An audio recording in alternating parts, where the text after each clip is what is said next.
Kamsiadi. Selamat malam. Saya Ahmad Maulidi, dosen di Politeknik Negeri Madura. Izin bertanya, tadi Pak DL menyampaikan bunyi PNS, TNI, Polri, tetapi beberapa kali Pak DL menyampaikan karena status saya itu P3K, apakah masih masuk di kategori targeted ASN yang seperti yang disampaikan Pak DL tadi, Pak ya? Itu yang PNS pertama, kita Pak. ya, PNS sih kayaknya nggak masuk ya. Ikut reguler aja, Mas. Kalau reguler, Pak, kami terkendala di usia, Pak. Kami kan belum punya dosen yang S3. Nah, sementara kalau seperti banyak itu dosen lapornya kami ke yang Mas. sudah. Kalau seperti itu lapornya ke Gimana, Dikbud karena untuk yang dosen itu yang menangani Dikbud atau Dikti.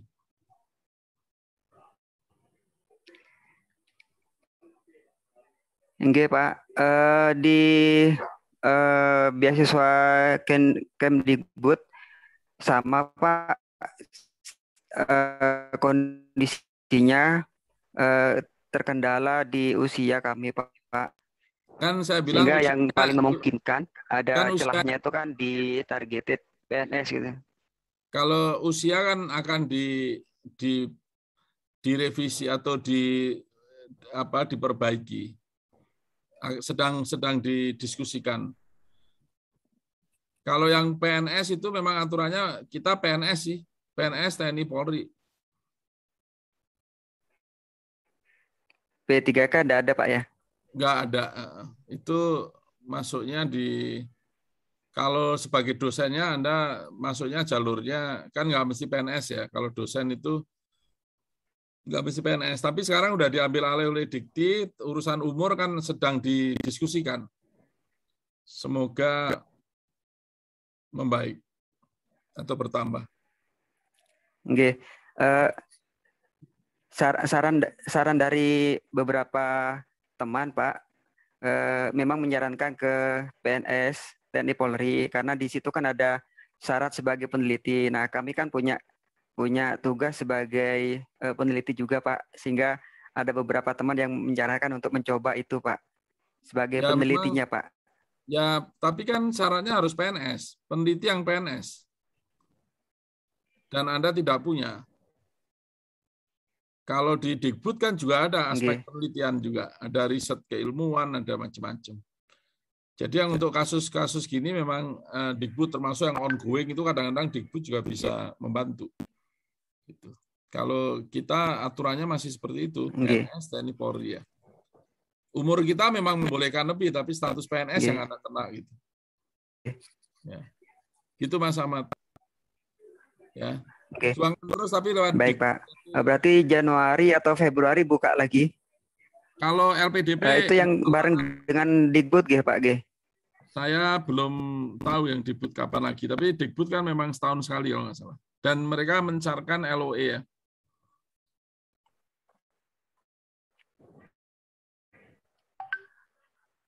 Oke. Baik, ya. Pak Dwi. Matur nuwun. Sami-sami. Terima kasih, ya, Mas. Pak Kamsiadi. Nggih, matur nuwun. Ini banyak. Mas Kamsiadi kemut Mas Kamsiadi. Kemut. Oke. Sorry. Oke. Ini sudah jam 10 jam berapa ini? 10.30 lanjut ya, Mas? Atau gimana? Ini masih ada 4 orang penanya nih. Belum si Ipul. Oh iya. Kita batasin 5 orang lagi atau 6 orang lagi gitu, Mas ya? Ya, boleh. Yap. Jadi DL itu jam 1 itu baru sore itu. Aku mau bengi ratu rublas aku. Oke.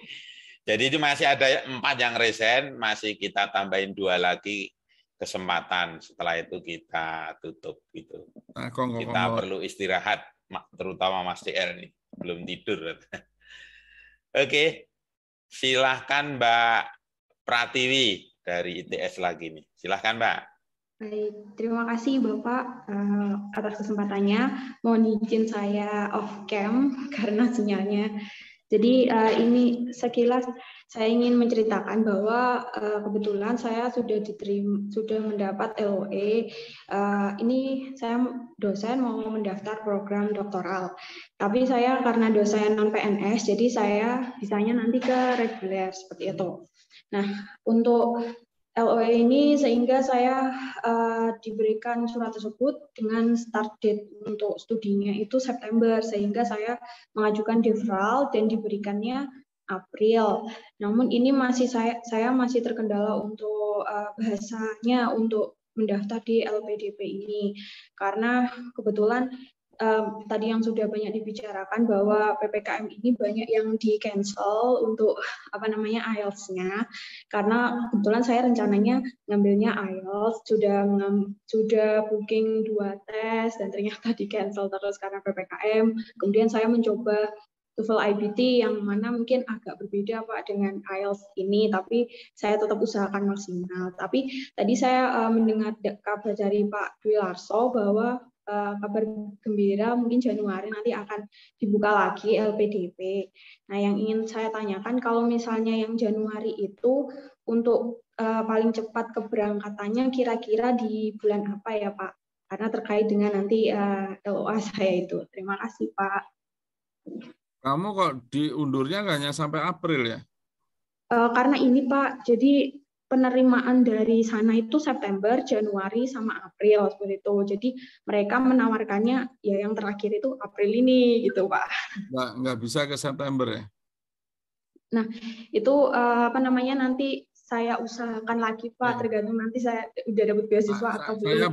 Saya begini, kalau kan ini memang membaik ya tahun depan kita insya Allah ya, aku juga niat aja gitu, kalau nggak Januari Februari, artinya lebih bagus kan dibandingkan Mei yang tahun ini kan. Iya betul Pak. Ya, katakanlah Januari itu aku masih belum pikir selesainya kapan itu. Kalau yang Mei kan karena aku tahu kan Agustus udah pada kuliah nih, maka itu yang udah punya LOE kita sapu aja dulu. Jadi 706 itu punya LOE semua, kita sapu masuk semua yang kemarin kan, sekarang sudah kuliah itu. Sedang mau kuliah. Nah, kalau Januari ya saya nggak tahu apakah Aprilnya itu udah selesai apa enggak ya. Harusnya sih udah selesai ya. Kan kalau dari Mei ke Agustus itu berapa bulan? Juni ke Agustus berapa bulan? Juli, Agustus, 2 bulan cuman ya? Iya, cuma 2 bulan, Pak. Ya kamu banyak berdoa aja semoga secepatnya. Kan kalau aku lebih cepat lebih baik ya. Sehingga kamu April masih bisa ngejar. Kamu diterima di mana? Di Newcastle, Pak, UK. Newcastle ya. Itu sepak bolanya Liga Primer nggak itu? Enggak ya? Newcastle. Nanti saya cari tahu, Pak. Ya, kamu Liga Primer, Mas. Liga Primer ya, yang putih itu ya? Ya, putih garis hitam. Ya, putih garis hitam ya.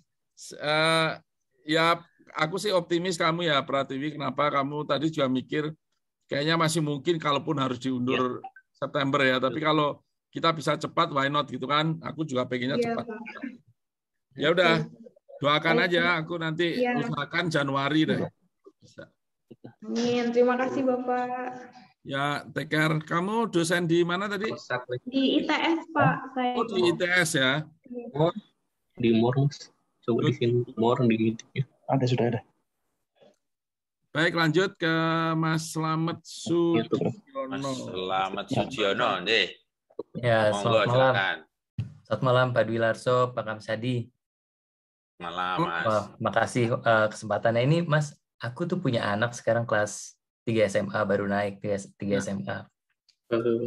Jadi insya Allah kan tahun depan dia akan kuliah gitu kan. Nah, itu kira-kira waktu yang pas untuk daftar program ini kapan ya, Mas ya? Aku terus terang kalau untuk S1 nggak bisa jawab ya, Mas. Itu S1 karena ya? Aku nggak bisa jawab. Ada programnya tapi yang megang kan Dikbud. Nah, ini kan baru kita biayai, tapi yang menentukan programnya universitas yang mana itu Dikbud. Takutnya kalau saya jawab salah-salah. Sekarang aja aku nggak tahu itu masih buka apa enggak seperti tadi ya. Jadi sampean pantau aja yang di Dikbud ya. Yang jelas ini kan berita gembira. Kalau dulu nggak ada harapan sama sekali, sekarang ada harapan. Tapi karena masih baru mungkin belum stabil gitu kan, apa gitu. Tapi kalau yang di bawah saya seperti tadi Januari, Februari itu aku dengan agak yakin lah gitu, apa keyakinan tinggi lah bahwa kalau nggak ada yang emergensi tentunya Januari bisa kita buka gitu. Tapi kalau yang S1 Mas, itu di tangan ini ada lembaga namanya Puspresnas atau apa, Pusat Prestasi Nasional di Dikbud itu yang mengurusi itu. Oh, oke. Ya. Oke. Masih punya waktu kan sampai tahun depan, sampean ini aja, monitor aja. Ya, mungkin mulai kuliah kan Juli atau Agustus tahun depan ya. Ya. Oke. Nanti kalau ada acara dengan saya lagi, tanya lagi nanti berapa bulan itu kan mungkin ada info baru lagi. Ya, insya Allah. Amin. Saya infonya kan juga dengar aja kan, bukan saya yang membuat info gitu maksudnya. Jadi begitu saya dengar, saya punya info pasti saya kasih tahu. Oh, jadi untuk S1 memang baru dibuka ya Mas ya? Tahun ini 2021, tapi saya dengar limited. Pendanaannya memang dari LPDP, tapi pendananya itu kan memang ada rinciannya, tapi Dikbudnya punya kebebasan juga untuk memoles-moles selama di dalam anggaran itu. Oke. Fleksibel mereka karena baru ya. Oke. Makasih Mas. Intinya itu LPDP ingin anggaran yang ada itu dimanfaatkan semaksimal mungkin baik dari sisi serapannya maupun dari sisi mutunya. Kira-kira begitu ya mentalitas kita. Kita kan nggak mau numpuk-numpuk juga untuk apa gitu, karena dana abadinya kan cukup besar juga. Ya, oke. Makasih Mas. Ya, kembali. Tadi yang aku bilang 50 plus, 70 plus, 90 plus itu plusnya itu gara-gara 2020 kan terganggu pandemi, jadi ada plusnya di situ. Jadi nambah. Jadi nambah, tapi bukan hitungan pokoknya tetap, tapi totalnya jadi nambah. Oke. Ya. Oke. Makasih Mas. Ya, sama-sama Terima Mas. kasih Mas Slamet. 2 lagi ya Mas DL. Siap, plus Ipul ya, plus Ipul. Oh, siap.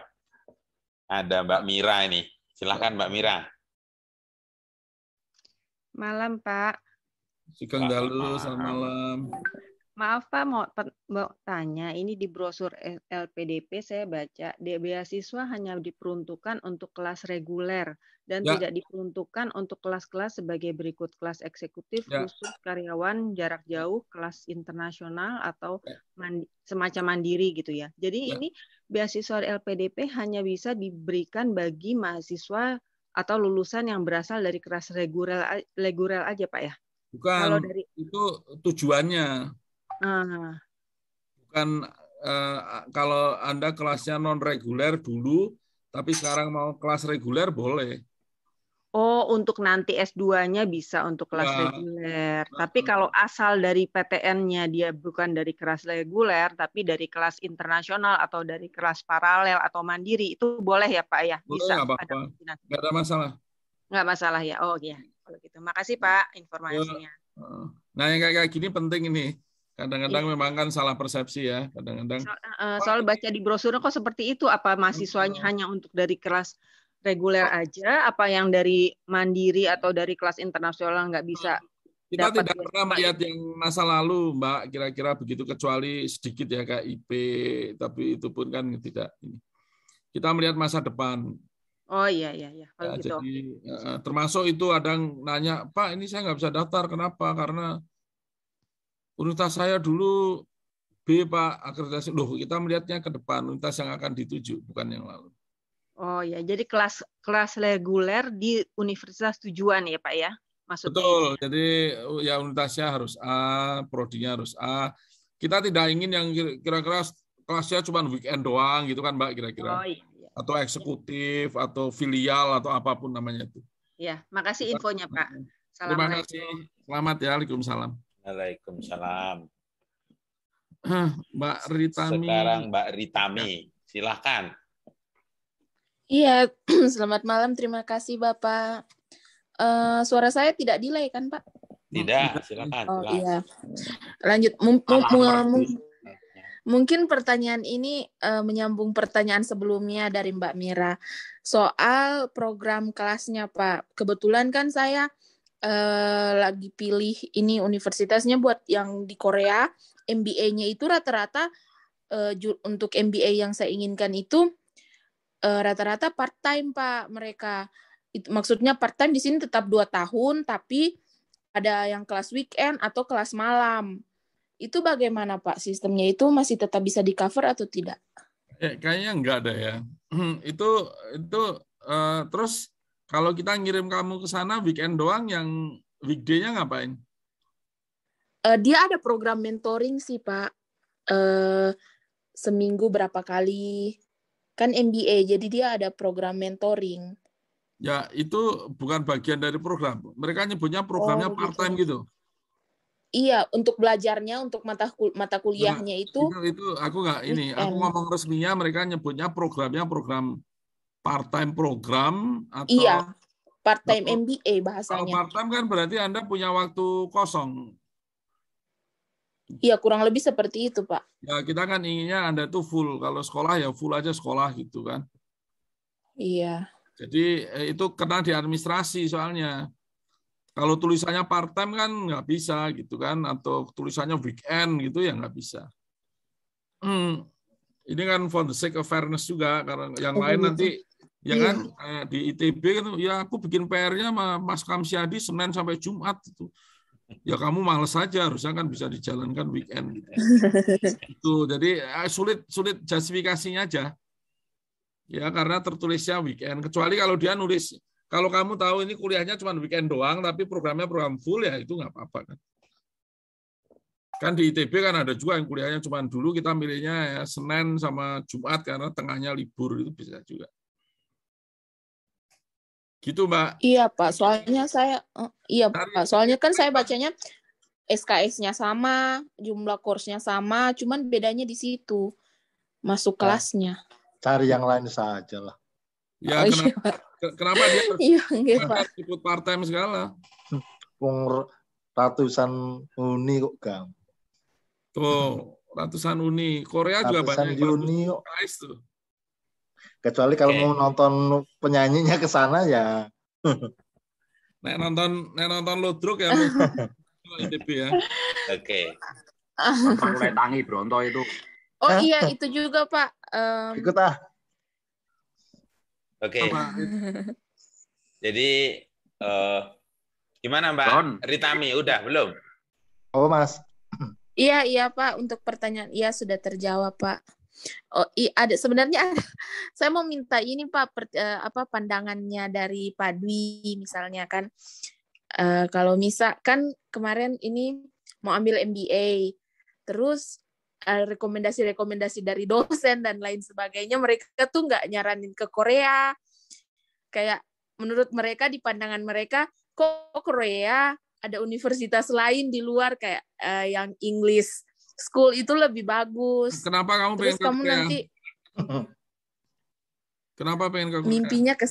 Mimpinya ke sana pertama. Yaudah, Terus mau ke KAIS Pak, di sana kan MBA-nya rata-rata mereka basic in teknologi. Iya. Itu yang paling bikin saya tertarik. Kamu tak kontakin Adikbudnya Korea sama alumnus dari KAIS MBA program. Mau nggak? Kalau mau kontak saya tak kasih nomor. Mau banget. Adikbudnya itu temanku kuliah S3 di Oregon. Iya, kemarin sempat email-emailan, cuman ada yang kemarin MBA yang mau saya ambil itu ternyata tidak menerima foreign student di program itu. Jadi harus riset lagi sayanya. Nanti tanya alumninya, namanya Elektro 2000 berapa tuh. Anaknya Pak Joko Santoso. Nanti aku boleh Pak. Jadi Mbak Ritami silakan menuliskan emailnya di chatroom nanti biar kalau ada ini bisa di. Oh baik Pak, baik saya